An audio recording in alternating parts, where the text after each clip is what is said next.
les pouvoirs démoniaques de Saturne, le flashback de God Valley, la tribu de Kuma révélée et l'importance de Nika dans toute l'histoire. Dans cette review, chacun de ces sujets et plus encore sera développé et analysé comme nous l'avons jamais fait sur la chaîne. Alors si vous voulez découvrir quels crimes ont commis les boucaniers, la tribu de Kuma et leur lien avec Joy Boy, ou encore quels secrets cache la sombre chasse des dragons célestes sur God Valley et comment des fruits du démon sont mis en jeu, vous êtes au bon endroit. Pour les dizaines d'heures de taf et les nuits blanches, n'hésitez pas à soutenir en lâchant votre meilleur pouce bleu les bros, je vous le demande souvent pour aider au référencement de la chaîne et là vu la longueur de la vidéo, je vais en avoir besoin. Je vous laisse le lien vers Twitch et la chaîne secondaire si vous voulez suivre le gros live de ce soir sur le chapitre qu'on va faire avec Nina ou mater la rediff sur notre chaîne YouTube. Maintenant préparez-vous bien et partez avec moi en direction des plus grands secrets que cache l'univers de One Piece.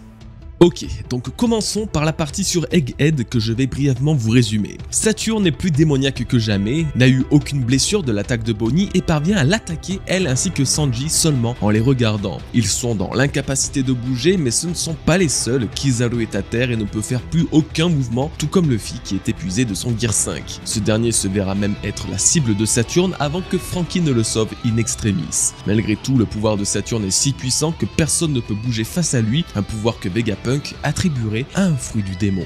Voici le résumé de cette première partie sur Egghead dans le présent, mettant en scène l'incroyable Saturne qui nous aura retourné le cerveau la semaine dernière. Vu qu'on en voit un peu plus le concernant et concernant ses pouvoirs, analysons-les. Dans le dernier chapitre, la seule véritable démonstration de force de Saturne fut l'attaque ou du moins l'exécution d'un soldat de la marine d'un simple regard. Il est très possible que ce soit un pouvoir lié à son potentiel fruit du démon, toutefois ne pouvant expliquer la nature de cette attaque, j'aime penser que c'est une nouvelle forme de haki. C'est très clairement une aura capable de toucher les gens à distance d'un simple regard, ça ressemble à un mélange entre le haki de l'observation et le haki des rois. En tout cas, cette attaque était suffisamment puissante pour mettre à terre Bonnie mais surtout Sanji qui a pourtant une endurance exceptionnelle après avoir subi un énorme power-up sur Onigashima. J'ai essayé de chercher si le yokai Uchioni pouvait avoir un pouvoir similaire et c'était vraiment un enfer, c'est le cas de le dire, pour trouver quelque chose de concluant. Les deux seules références intéressantes venaient à la fois de ChatGPT et d'un site sur les yokai. ChatGPT mentionnait avec une précision absolue les pouvoirs du Uchioni qui seraient la paralysie ou l'hypnose, donc exactement les pouvoirs de Saturne,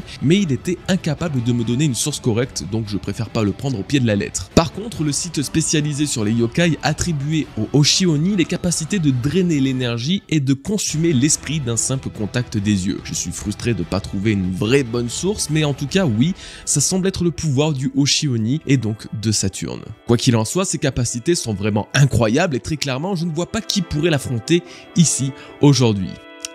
Il y a quand même trois petites options. La première reste le robot géant antique qui s'est réveillé dans l'un des derniers chapitres. On peut penser qu'il possède un pouvoir offensif et qu'en tant que monstre de métal, il soit insensible au pouvoir psychokinétique de Saturne. Je ne sais pas si psychokinétique est le bon terme approprié pour Saturne, mais vous voyez ce que je veux dire. Toutefois, une question se pose, le robot géant va-t-il vraiment remonter à la surface alors que Luffy n'est plus en forme de Nika? C'est sa transformation en dieu du soleil qui a éveillé ce monstre de métal à la fin du chapitre 1092 et aujourd'hui, 3 chapitres plus tard, Luffy a malheureusement retrouvé sa forme originale. Je ne pense quand même pas que le Oda ait sorti le robot géant de sa torpeur juste pour une seule case d'un seul chapitre, donc s'il n'apparaît pas au chapitre 1096, ça sera au 1097, ainsi de suite. Et si ce même robot ne combat pas Saturne, il sera utilisé pour sauver nos protagonistes et les mener loin d'Egghead qui s'est transformé en un véritable enfer. La deuxième option n'est pas non plus à négliger, au même titre que la première, c'est l'apparition de Kuma. Alors, on va beaucoup parler de Kuma dans cette review puisque le chapitre lui est quasiment entièrement dédié. On sait aussi que Kuma est aujourd'hui en direction d'une certaine île du Nouveau Monde après avoir créé le chaos sur Marie-Joise dans le chapitre 1092. Actuellement, je ne vois pas quelle destination il pourrait avoir si ce n'est Egghead, et même quelle autre île que Egghead pourrait avoir besoin de lui aujourd'hui. On y retrouve sa fille dans une terrible situation, Vegapunk, son ami destiné à être assassiné, et Luffy et son équipage qu'il a déjà sauvé par le passé. Son apparition sur Egghead serait l'événement parfait pour permettre à tout le monde de s'en sortir grâce à son fruit du démon capable de faire voyager n'importe qui. Et pas seulement, ça pourrait aussi être l'arc final de Kuma. Nous savons aujourd'hui qu'il ne reste plus grand chose faisant de lui un humain. Les travaux de Vegapunk sur son corps l'ont transformé en véritable cyborg. Et si durant sa transformation, Vegapunk lui avait implanté une bombe à l'intérieur du corps prête à exploser si Kuma décidait de se sacrifier pour emporter emporter ses ennemis avec lui. Les bombes, les explosions, les comptes à rebours, ils sont au centre de tous les arcs de One Piece et ce depuis le début. Pensez à Alabasta avec la bombe de Crocodile dans l'horloge, à Skypiea avec la destruction de l'île par Ener, à Enies Lobby avec le Buster Call de la marine ou même l'île des hommes poissons avec la chute de Noah, Whole Cake Island avec le sacrifice de Pedro et Wano Kuni avec la chute de Ngashima et les bombes qu'elle transportait. Tous les arcs de One Piece sont les mêmes. À un moment, une explosion doit emporter tous les personnages.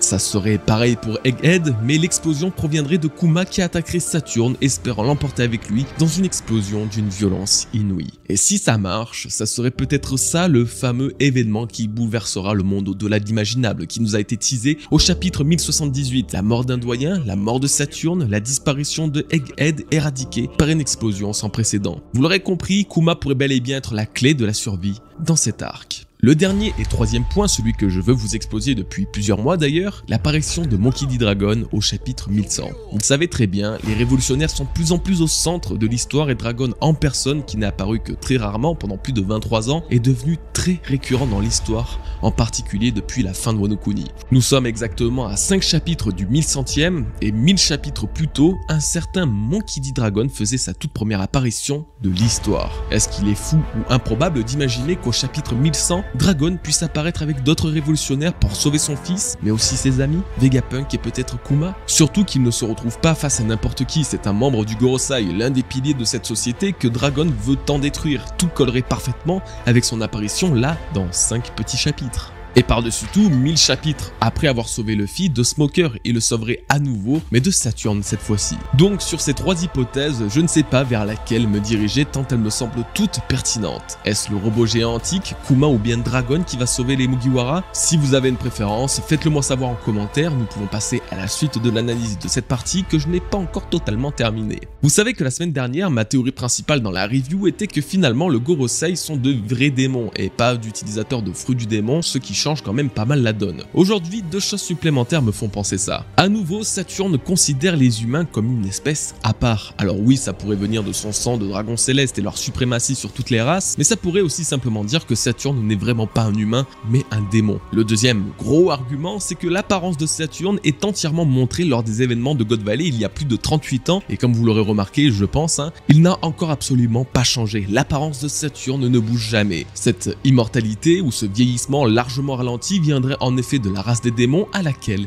il appartiendrait. Le seul hic, c'est la mention d'un fruit du démon par Vegapunk lorsque Saturne utilise ses pouvoirs. Toutefois, ça ne reste qu'une déduction et non une affirmation. Le plus grand scientifique du monde peut lui aussi se tromper. Pour finir, parlons rapidement de Kizaru et Luffy qui sont tous les deux totalement KO, ce qui n'est pas étonnant pour Luffy à cause de l'épuisement du Gear 5. Kizaru, lui, par contre, semble avoir subi de sérieux dégâts du Wild Star Gun de Luffy. C'est assez fou puisque la seule attaque que Luffy lui a infligée a été suffisante pour le coucher tout le long du chapitre.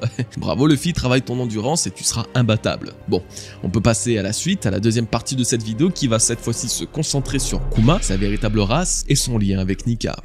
Ça va faire 1 an, dans une dizaine de jours, que le chapitre 1064 est sorti. Ça va donc faire 1 an que Bonnie nous a révélé que son père était le descendant d'une race dite spéciale. Depuis ce moment précis, impossible de sortir ce mystère de la tête. À quelle race fait-elle allusion? Comment se nomme-t-elle et quelles sont ses particularités? Aujourd'hui, nous avons enfin la révélation ultime que j'attendais, que nous attendions. Kuma fait partie de la race des boucaniers. Une race qui est, de ce qui est dit tout le long de ce chapitre, décrite comme ayant le sang des géants en eux, possédant une très grande force physique et surtout une race ayant commis un grand crime contre le monde dans le passé tout en adorant une idole, Nika, le dieu du soleil. Je sais pas si vous le connaissez. Je pense que vous avez très bien compris que c'est une révélation à ne pas prendre à la légère et que je me dois d'y consacrer une énorme partie de la review car il y a beaucoup de choses à analyser.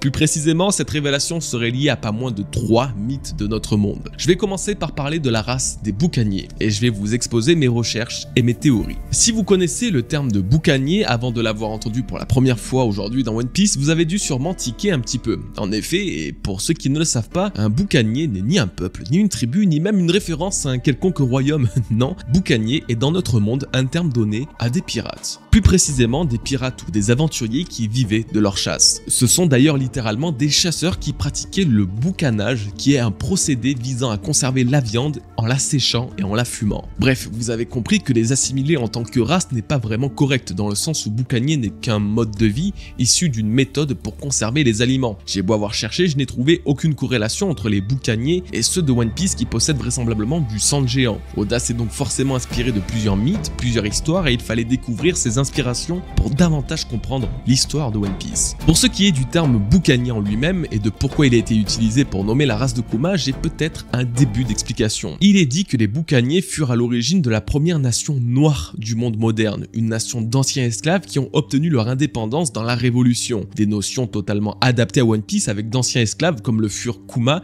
et sa famille qui se révolteront pour obtenir une pseudo-liberté, encore une fois comme Kuma qui est devenu un révolutionnaire. Pour ce qui est de leur force physique, évidemment, ce ne sont pas des géants comme je vous l'ai dit, cependant ils étaient réputés pour leur endurance et leur aptitude à porter de lourdes charges sur leur dos. Un grand point commun avec Kuma qui sera vu portant de lourdes charges dans ce chapitre malgré son très jeune âge. On peut alors en déduire que la race des boucaniers dans One Piece était une race possiblement pacifique, connue pour la chasse et la récolte, capable de transporter de lourdes charges sur leur dos. Bon, alors, c'est bien beau, mais c'est quoi le rapport avec les géants dans tout ça, hein? C'est l'une des plus importantes caractéristiques de Kuma, alors qu'en est-il? J'ai décidé de traiter le problème d'une autre façon, et si on regardait du côté de son pays d'origine? On le sait tous, Oda s'inspire systématiquement d'une ville, d'un pays, d'un peuple ou même d'un royaume pour créer ses îles et ses nations. Aujourd'hui, et pour la première fois, le royaume de Sorbet a été dévoilé, ainsi que son architecture. Pour ceux qui auraient oublié, Kuma fut le roi tyrannique de Sorbet, donc on comprend aujourd'hui qu'après avoir grandi et quitté God Valley, il est revenu sur sa terre natale pour en devenir le roi. Mais là n'est pas le sujet, Sorbet a une architecture qui m'a tout de suite fait penser à l'architecture perse, et mes recherches me confortent pas mal avec cette idée. Par curiosité, j'ai aussi voulu chercher à quoi correspondait Sorube en japonais, et sans surprise, là aussi ça veut dire sorbet. Tout naturellement, j'ai cherché les origines du sorbet sur internet, et j'ai pas été déçu, elle semble être perse, comme je l'avais imaginé pour l'architecture de ce royaume. Si l'inspiration de la Perse ancienne était évidente pour le royaume de Sorbet, le lien avec la race des boucaniers, lui,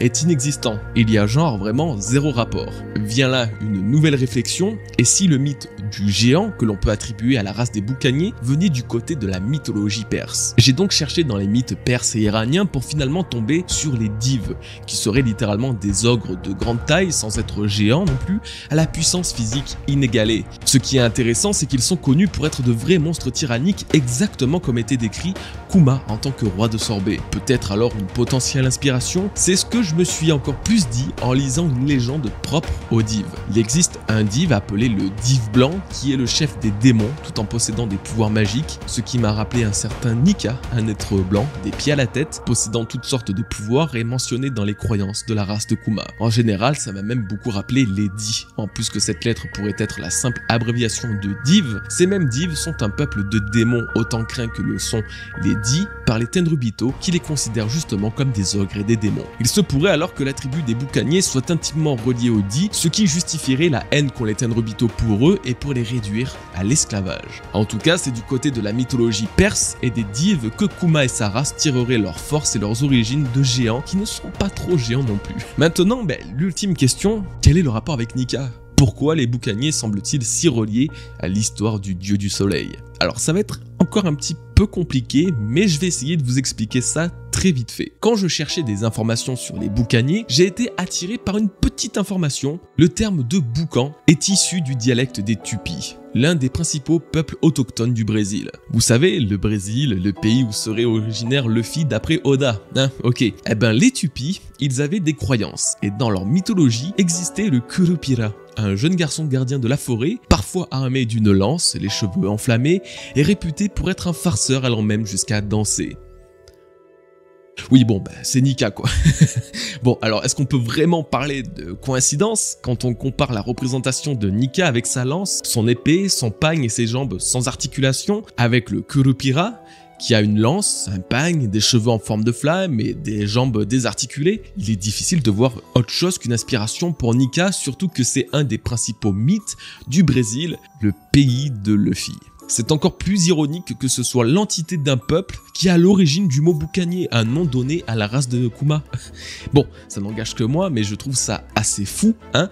Mais maintenant qu'on a possiblement une inspiration visuelle de Nika, intimement liée au terme de boucanier et donc à la race de Kuma, pourquoi Nika est-il tant connu de cette tribu? Si on se base sur l'histoire même de Nika, dans One Piece, on apprend au chapitre 1018 que c'est un dieu révéré par les esclaves depuis les temps immémoriaux. Dans ce chapitre, le père de Kuma précise bien que Nika est le nom d'un guerrier légendaire transmis par le peuple des boucaniers, ce qui signifie qu'ils sont possiblement à l'origine de la sauvegarde de ce nom dans l'histoire tout en étant une tribu tristement destinée à être esclave. Que ce sont eux qui ont permis à la légende de Nika d'exister, mais surtout et par-dessus tout que Nika était l'un d'eux. On sait que Nika est lié à l'entité de Joy Boy, comme en témoignent les paroles de Zunisha lorsque Luffy s'est éveillé. Ce même Joy Boy dont le retour était prophétisé par Roger, Oden et même King. Et si ce fameux Joy Boy qui vivait autrefois il y a plus de 800 ans, qui semblait être le Nika de sa génération, était également membre de la tribu des boucaniers. C'est pour ça que les boucaniers ont perpétué la légende de Nika, car c'est l'un des membres de leur tribu qui avait ce fruit du démon il y a 800 ans,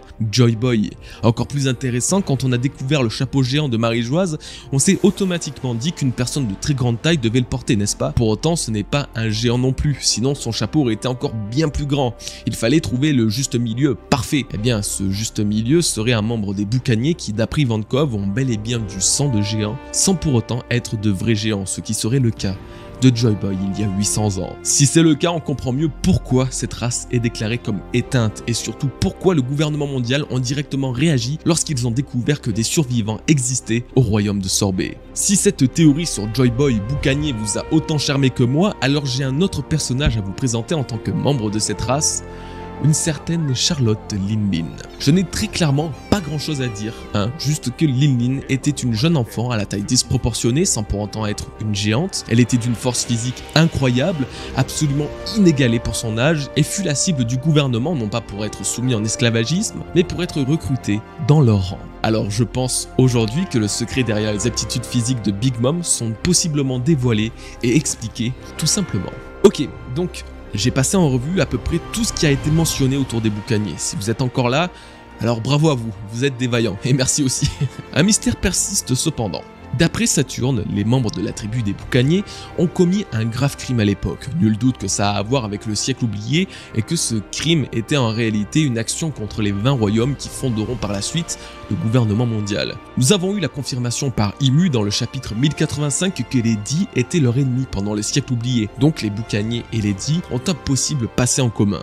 Mais ce n'est pas tout. Deux autres entités sont connues pour avoir commis un crime ou une grave erreur par le passé. Les Fertari dit Lily et Zunisha. Celui de Zunisha n'est pas connu bien que sa punition soit d'errer sur les mers. L'erreur de Lily est quant à elle révélée par Imu, encore une fois comme étant liée au poneglyphe. Une erreur qui ne semble pas en être une mais bien un acte délibéré toujours d'après Imu. Ma théorie est donc la suivante. Ce que le gouvernement considère comme un crime serait bel et bien lié aux poneglyphes et à leur dissémination à travers le monde. Pour qu'un tel événement se produise et pour que de telles stèles puissent voyager aux quatre coins du globe, Lily aurait aidé ou sauvé les derniers membres encore en vie de la tribu des boucaniers après que leur chef Joy Boy ait été tué. Comme nous l'avons vu, les boucaniers sont réputés pour leur force physique absolument incroyable et même les plus jeunes d'entre eux sont capables de porter de très lourdes charges. Ils auraient alors transporté les poneglyphes et se seraient séparés pour les cacher sur différentes îles et pays à l'abri du gouvernement mondial. Et le seul être qui a été capable de transporter autant de poneglyphes sur son dos pour les mener à différentes destinations était bel et bien Zunisha, l'ancien allié de Joy Boy.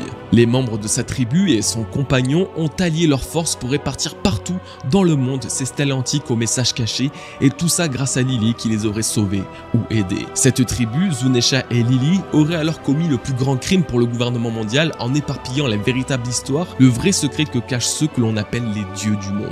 Ce terrible défi qu'ils ont lancé au Tenryubito a scellé leur destin, réduisant en esclavagisme la plupart des boucaniers, condamnant Zunisha à errer pour l'éternité et fit disparaître Lily en l'assassinant. Voilà ce que seraient les origines des plus grands crimes commis contre les Tenryubito et voici ma théorie à ce sujet et j'espère qu'elle vous aura convaincu. Bon, si vous pensez que nous arrivons à la fin et que nous allons passer à la partie God Valley, eh bien il va falloir attendre encore un chouïa puisque j'ai deux petites théories à vous exposer. Si vous avez suivi le live sur le chapitre 1094 dimanche dernier ou que vous avez regardé la rediffusion sur la chaîne secondaire, vous avez peut-être pu pu réaliser que nous avons eu beaucoup de théories validées et la première concerne le fameux sang de géant coulant dans les veines des boucaniers. Alors je vous laisserai checker la rediff qui s'affiche à l'écran car vous verrez que c'est totalement en accord avec ce qui se passe dans ce chapitre aujourd'hui, mais pour ceux qui veulent un petit résumé de ce passage, j'expliquais que si Saturne ne voulait pas tuer Kuma tout en effaçant sa mémoire pour le projet Pacifista, c'est peut-être car ils avaient besoin de son sang, un sang unique que sa race possède. Plus encore, je disais que ça avait peut-être un lien avec le projet de gigantification des humains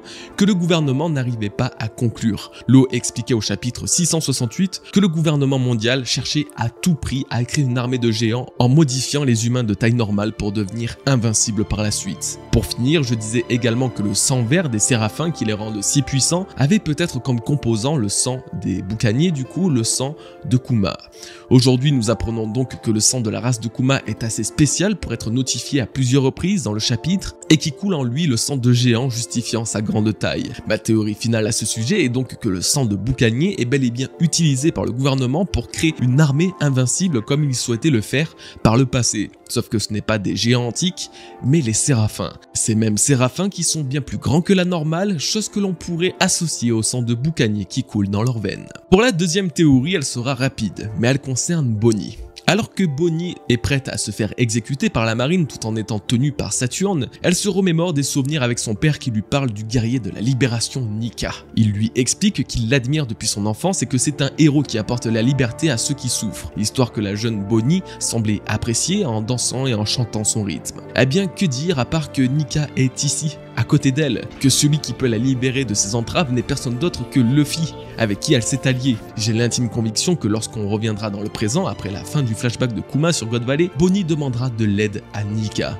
Peut-être qu'elle criera pour l'appeler, peut-être qu'elle chantera le rythme du guerrier de la libération, ou peut-être même qu'elle dansera comme son père lui a appris, peu importe. La façon dont elle invoquera, mais elle l'invoquera. Et le Luffy que l'on a vu totalement épuisé dans ce chapitre regagnera toute son énergie comme il a fait face à Kaido, pour finalement le combattre. Peut-être même que l'aspect de Nika sera encore plus prononcé dans ce Gear 5 de Luffy, on le verra lui aussi danser et rire comme le veut la légende racontée par la tribu de Kuma. Peu importe, quoi qu'il en soit, je pense et j'espère que Bonnie déclenchera le nouveau réveil d'un Nika plus déchaîné que jamais et qui pourra combattre le démon qu'est Sanjay Garcia Saturne. Voilà les bros, cette très longue partie étant désormais terminée, voyageons vers God Valley, cette île dont nous attendions la révélation depuis 4 dures années. Nous y sommes, la vallée des dieux se dévoile devant nous et le moins que l'on puisse dire c'est qu'elle était très loin de ce qu'on pouvait imaginer. Cette dernière partie est assez spéciale vu le grand nombre de révélations qu'elle propose. Je vais encore une fois la diviser en plusieurs sujets bien distincts et ça commence tout de suite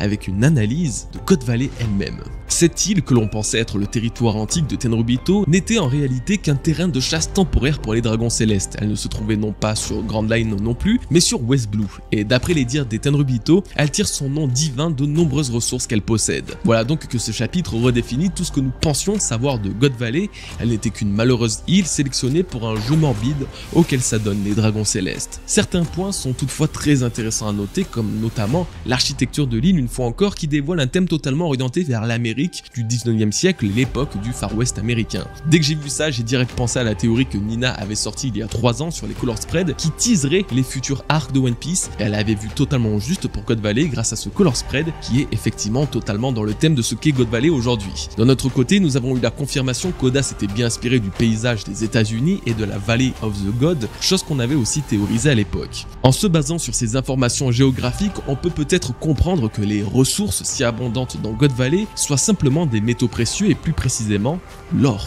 L'époque de la conquête de l'Ouest représentait la grande période coloniale de l'Amérique et la décimation d'une majeure partie des tribus amérindiennes. Ça, on va en reparler, mais aussi la célèbre ruée vers l'or. Cette période a tellement façonné l'Amérique qu'il est donc probable que la richesse de God Valley soit des montants d'or à n'en plus finir. Après tout, cette île a pour le nom les dieux, n'est-ce pas? Et que disait Ener qui se prenait pour un dieu à propos de l'or? Le brillant de ce précieux métal me sied parfaitement. God Valley serait donc le pays de l'or par excellence, expliquant pourquoi les Tenryubito se sont orientés vers cette île pour l'exploiter. Voilà pour l'île dans sa globalité. Maintenant passons à un autre sujet qui mettra à nouveau en avant les heures les plus sombres de l'humanité.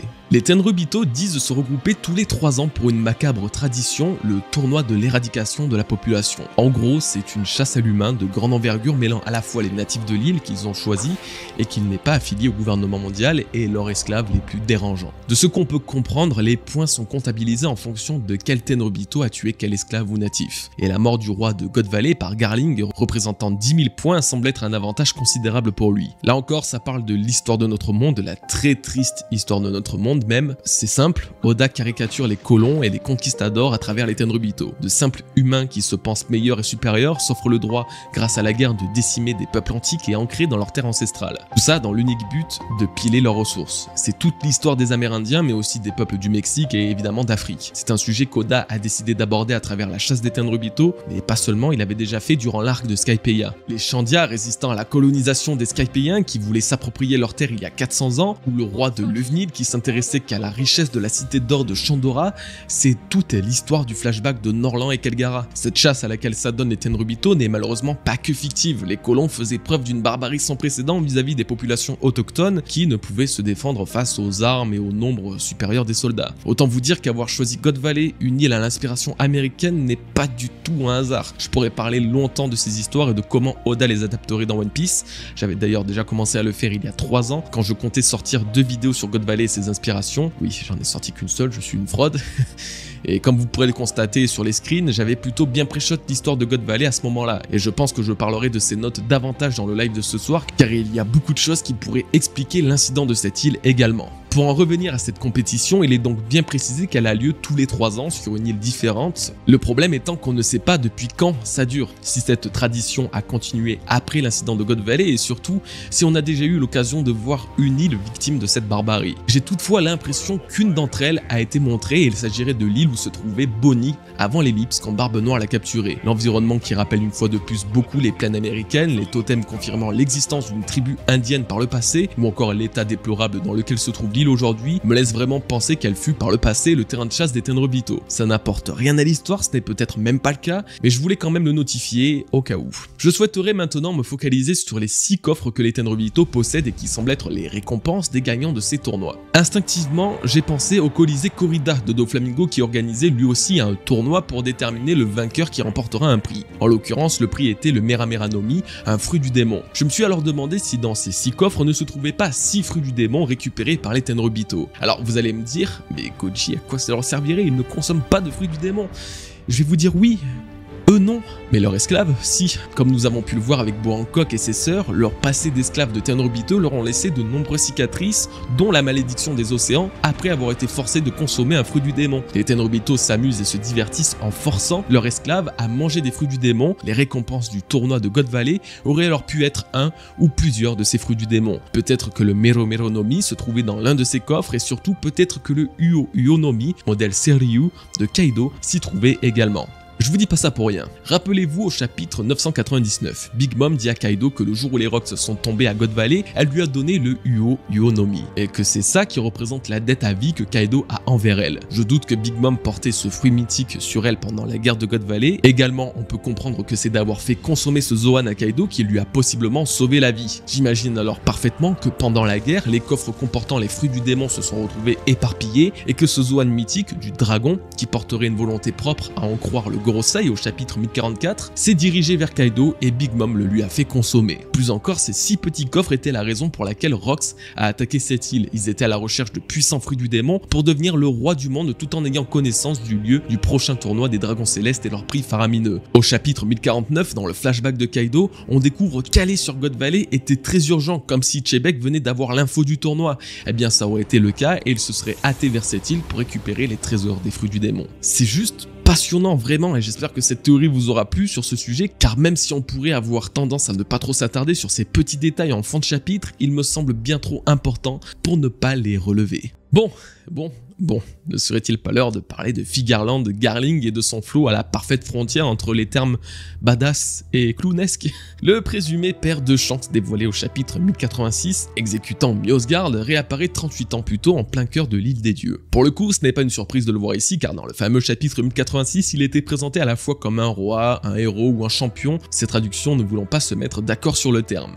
Ceci dit, peu importe, car s'il est déclaré comme étant le champion ayant eu un grand rôle dans l'incident de God Valley, c'est déjà car il devait être le meilleur parmi les participants des tournois triannuels des Tenryubito, mais aussi car il a dû combattre les Rocks.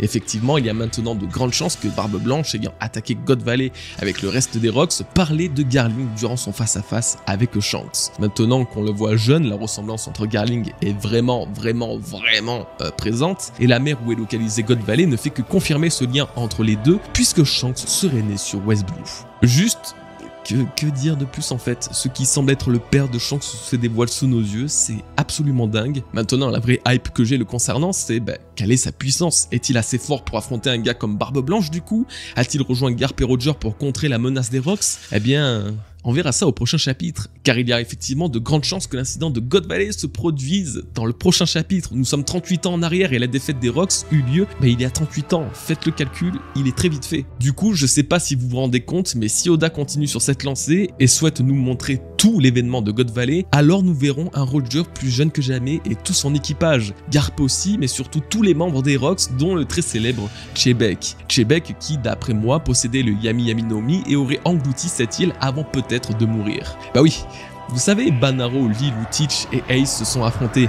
Ouais, eh bien, elle a elle aussi la même architecture que God Valley. Elle porte le même nom d'incident et surtout c'est ici que Barbe Noire a dévoilé ses pouvoirs pour la première fois. Des pouvoirs si terrifiants que les citoyens pensaient que l'île allait disparaître. Du coup, l'ironie des similitudes entre God Valley et Banaro et des pouvoirs de Teach qui auraient pu être possédés par Chebek me laisse penser que le Yami Yami no Mi pourrait apparaître dans ce flashback datant d'il y a 38 ans. Nous arrivons enfin à la partie finale de cette review, je pourrais chialer de joie je crois. Cette partie concernera la page finale du chapitre que je ne pouvais évidemment pas louper. Tout d'abord, c'est une nouvelle théorie validée, le flashback de Kuma au chapitre 1074 se déroulait bel et bien sur God Valley. C'était une idée que j'avais émise après la présence de Tenryubito, d'esclaves et j'en passe. Très content que cette théorie soit validée, vraiment, car vous l'aviez vraiment aimé quand je vous l'avais présenté en début d'année, et surtout qu'on en a reparlé la semaine dernière en live, donc c'était vraiment une très bonne surprise, et ça vous convainc encore plus de ne rater aucun live sur Twitch, allez follow la chaîne Bon Sang. Ah, je suis autoritaire moi.